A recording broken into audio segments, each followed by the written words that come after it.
I thought I would do just a quick look at the Talisman board game, the Talisman 3rd edition board game, the only one of the Talisman games I've ever owned. It's I think 1994, this one, when it came out, so kind of bang in the middle of the golden era, as I would call it, for Games Workshop games, artwork, design and miniatures. Likely only going to be one video in the set because I've already painted up the 11 miniatures that come in the box. And that was a really fun process, and well, you saw them at the start of the video and how they look. But what I thought I would do is just have a look at the boxed game itself, what came in the game and how it all looked. First thing that obviously hits you is the box cover, which I believe is away in England. Huge amount going on in the artwork. Everything is going on all at once. The detail is off the scale. You can study this artwork and see lots of new things all the time. It feels like every piece of armour, every weapon has been given additional detail. The belt buckles, kind of Nordic dwarf designs, sort of Celtic feel to them. Seems to be a wood elf there. Again, all these little decorative pieces. And then in the background to this, you seem to have these vast epic armies, either attacking each other or attacking these heroes. I'm not really sure. I think this city in the background is fascinating. Almost reminiscent of something from 40k. Kind of spires and intricate design to them, all in some dramatic mountainous landscape.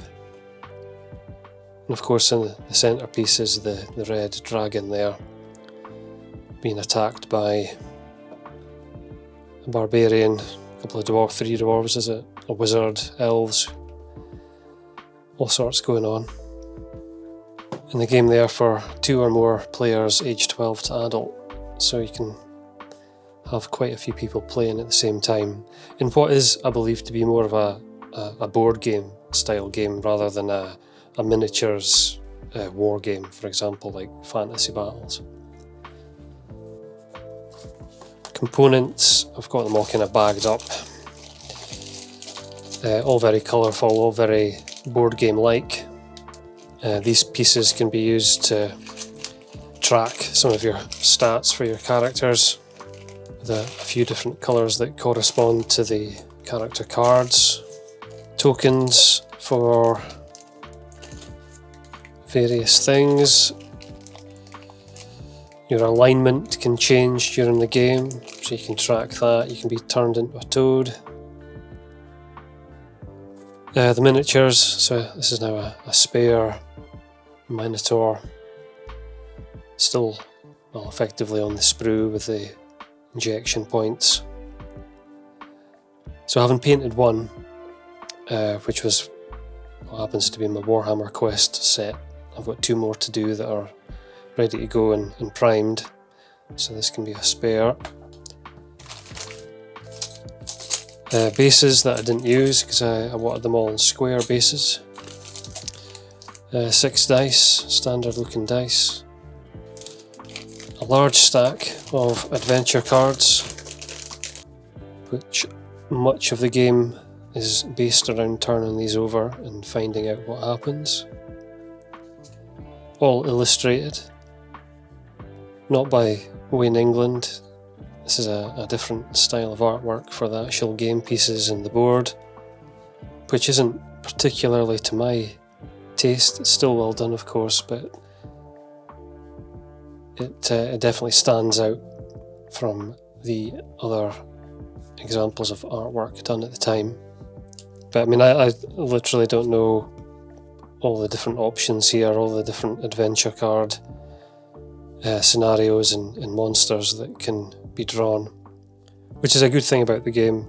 There's clearly a lot of replayability, a lot of different things can happen, and really nice that the cards are illustrated like this. Makes such a difference for enjoying it and getting to picture what's going on. Tower cards, which act as the kind of boss stages for the game, kind of the latter stages of the game can be played with these. Talisman cards, and then there's the Toad cards. Spells, because your characters can learn spells. Some are better than others at doing that. Again, all illustrated. I suppose in a style more in keeping with Hero Quest. Yeah, the original Hero Quest, the art style for that. I feel like these are coloured in versions of those sorts of cards in terms of the feel of them.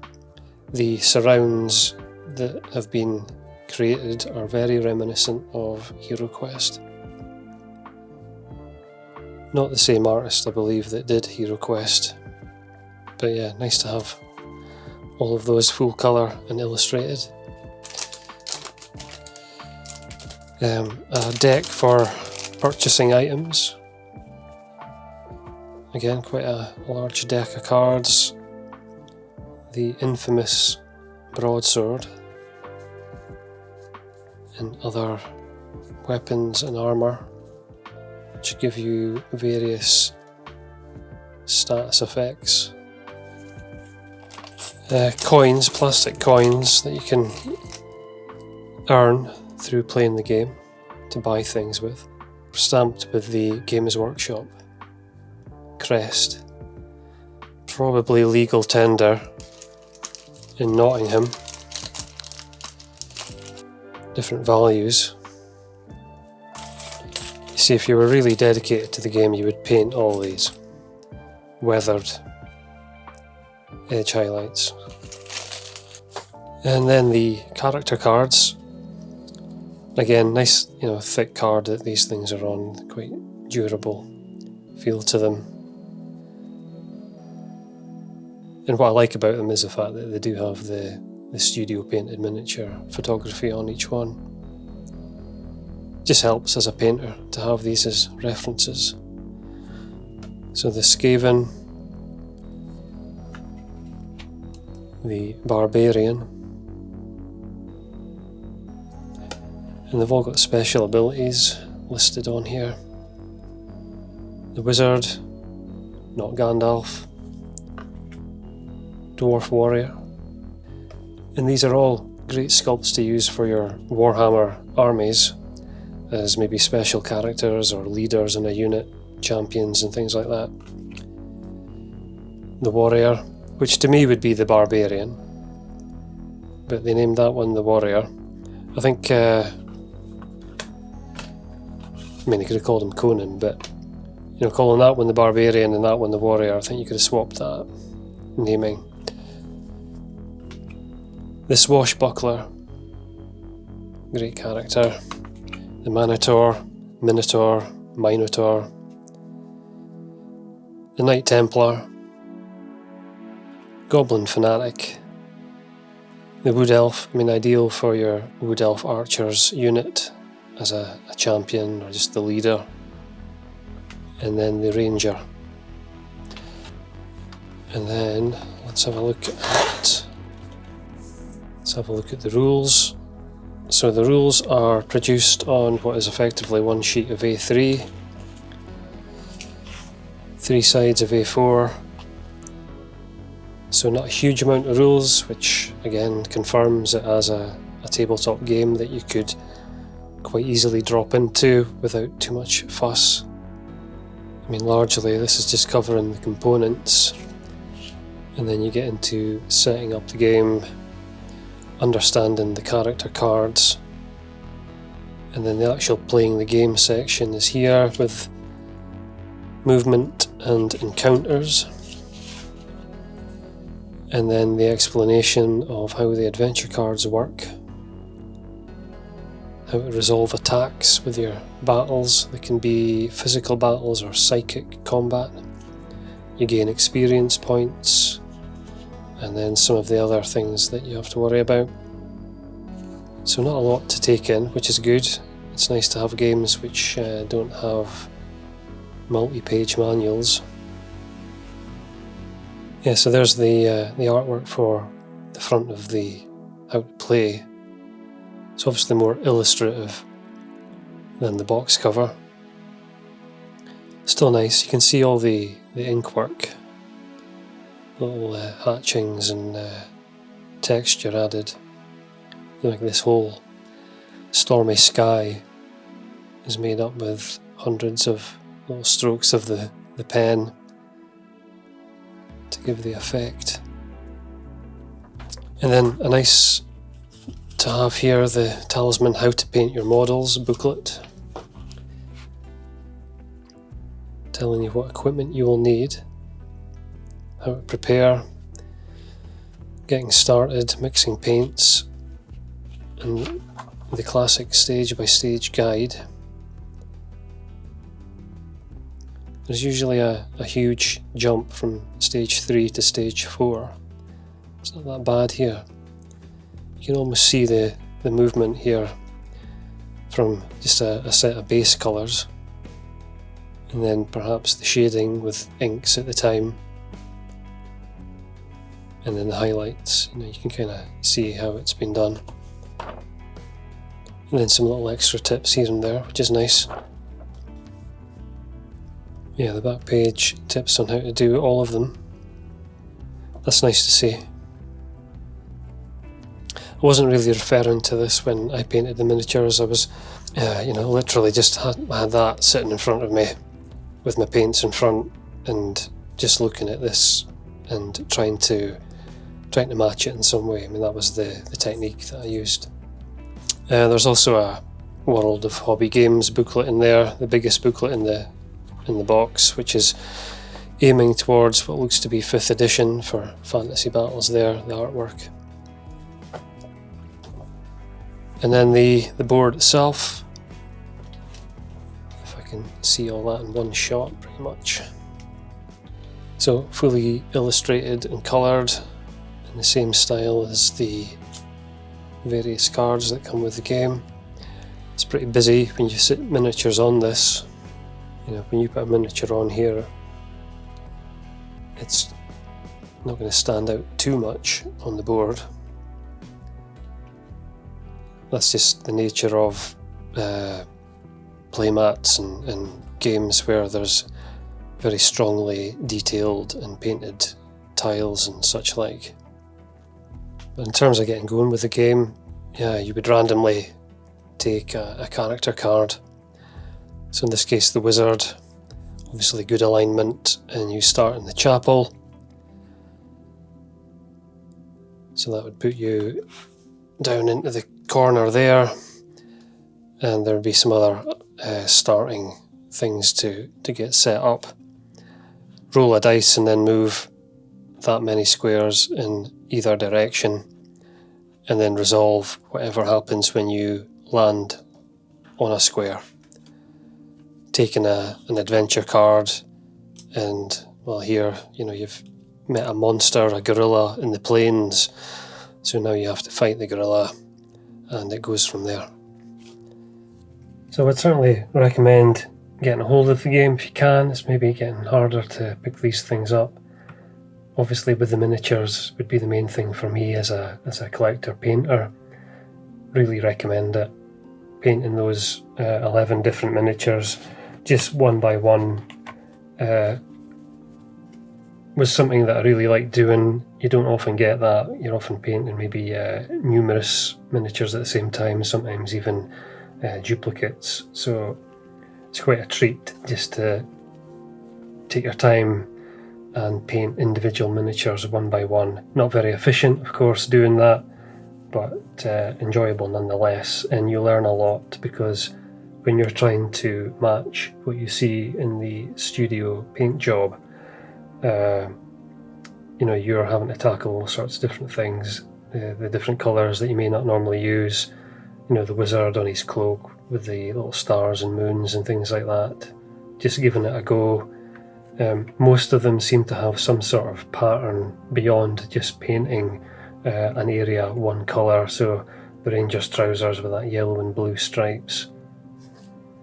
The wood elf has got the stripy trousers and then also a yellow detail line work on the cloak, which does make a big difference. So obviously I painted it green first, as you would, and then you come back and add the yellow detail line, and it makes a huge difference. It's not sculpted in, you have to do it by freehand, and you don't see the back of the miniature, so you have to come up with your own way of dealing with it. So like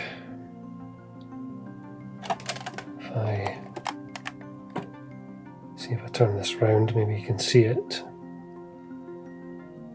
So roughly getting there in terms of the general appearance.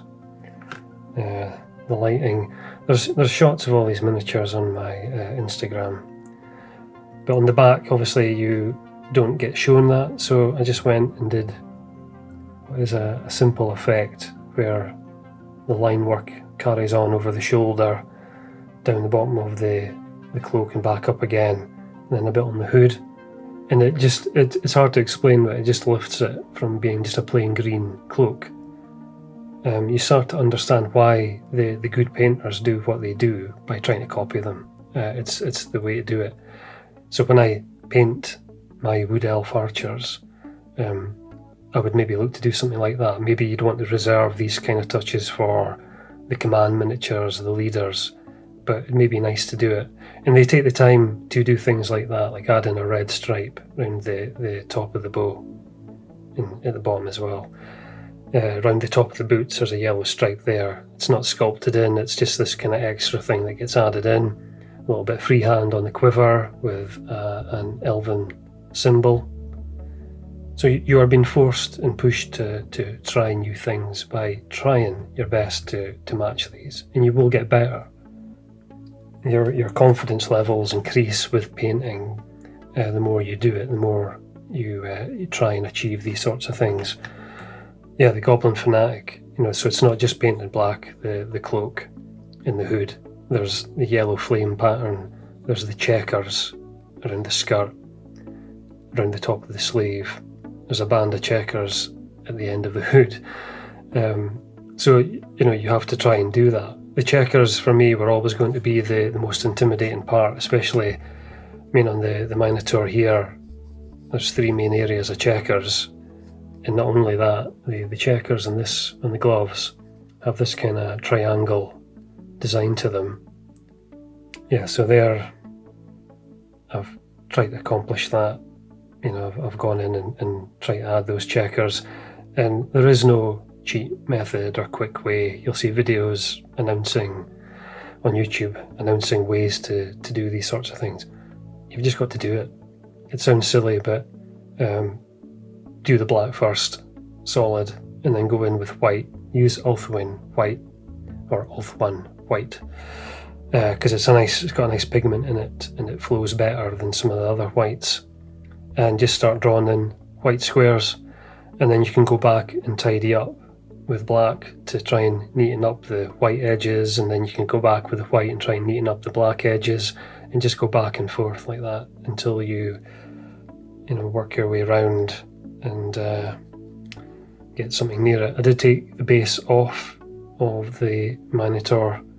It had this kind of moulded in round shape.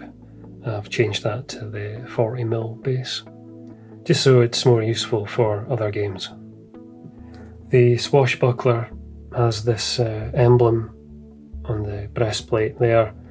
I found something very similar to that as a decal, water slide decal that I was able to use that's similar enough. Again, he had the yellow stripes and the stripy trousers, so get to try and match it. The warrior there, symbols on the sword. So just to show you how I did that. So I did try and match the symbols on the sword. I did that with a pen, nice thin tipped pen. I used these Unipin fine line pens. You've got to let it dry, because what will happen is if you draw this on first and then touch that with your finger, you'll just take the ink off on your thumb. With your finger, you've got to let that really dry before you touch it again. But yeah, I mean, like that's all new techniques that I have only done because I was painting the miniatures from this game. the Barbarian. So the only place you see this, there's a I think what may be freehand. It could be a decal on the shoulder of the Barbarian. I can just about make out that it is a skull with a kind of lightning bolt coming out probably each side of it. That's all I had to go on, but I wanted to try and achieve that to some degree at least, and so I did have a go at it. So the Barbarian there, probably shouldn't be trying to show miniatures in front of such a busy backdrop. You can see there that I got a skull in with a couple of lightning bolts sort of painted in. The studio one seems to have a bit of black outlining around it, which I have not went to that level. That's as good as I can do. I'm happy with that. That'll do. But yeah, all these miniatures are useful to have, and can be used in the fantasy battles games or any other type of fantasy games that you might play where you need character models, role-playing things, whatever it is you might be interested in. So yeah, great set to pick up if you can. And then maybe just to finish off, and apologies if the audio is good or bad in different points during this video. I'm not an expert at doing this, I must stress that. The back of the box, you get the contents all laid out, makes it look pretty appealing there. You get lots of stuff, don't you? And then you get a bit of fluff on the back about the game, but then what I noticed was quite nice is on this bottom half of the box, on the inside, each of the characters gets a little bit of blurb about them. I kind of thought it was a pity that this blurb didn't maybe appear on the character card, a bit like Hero Quest did. I mean, okay, it was a tiny bit of blurb, but there was a bit of blurb there. I think in Warhammer Quest it maybe gets a bit more. So yeah, a nice set with what feels like pretty high production values, lots of nice artwork. Certainly fits in with Warhammer Quest and other games of the time in terms of the boldness and the strength of the artwork. And now glad to have completed it. I do have the 3 expansions, so perhaps at some point I may look at painting those miniatures also. And they all, add to the game, new game boards and rules and whatever else. But Talisman 3rd edition is now ticked off. Man of War's ticked off, Necromunda's ticked off. Half of Warhammer 4th edition has been done, the High Elves. The Goblins are needing painted from that set. I think right now that looking at 64 monopose unpainted goblins is pretty intimidating to paint. I do want to do this though, it has to be done. It's on the list. My way into that is going to be through this tin, which has all the primed and ready to go miniatures for Warhammer Quest, including the 6 each of the goblins. This is more approachable to me as a bit more variation and a bit more interest, and realistically I want to get Warhammer Quest painted, as well as Advanced Hero Quest and my original Hero Quest game as well. I want to get each of those all painted up. Warhammer Quest in particular, I think it is going to be really nice to paint, and those 12 goblins get me some of the way into the 4th edition box set, because there's the crossover. You wouldn't need more than 64 goblins, I don't think. That would be plenty. And then you get the bonus of the orcs to start you off with orc units, the rats to start you off with they can go into a Skaven army as a swarm. The spiders and the bats, of which I've already started painting those, can go into your undead army. And then we have the Minotaurs, Chaos, obviously, for those. And having done all the Talisman character miniatures, well, it would be nice to paint up the Warhammer Quest ones, and I feel now that skill-wise, confidence-wise, to tackle these things, that I am a bit more there. And who wouldn't want to see the face-off between these two wizards, having some grand battle atop a mountain somewhere. So those are probably going to be my next painting tasks, fantasy related.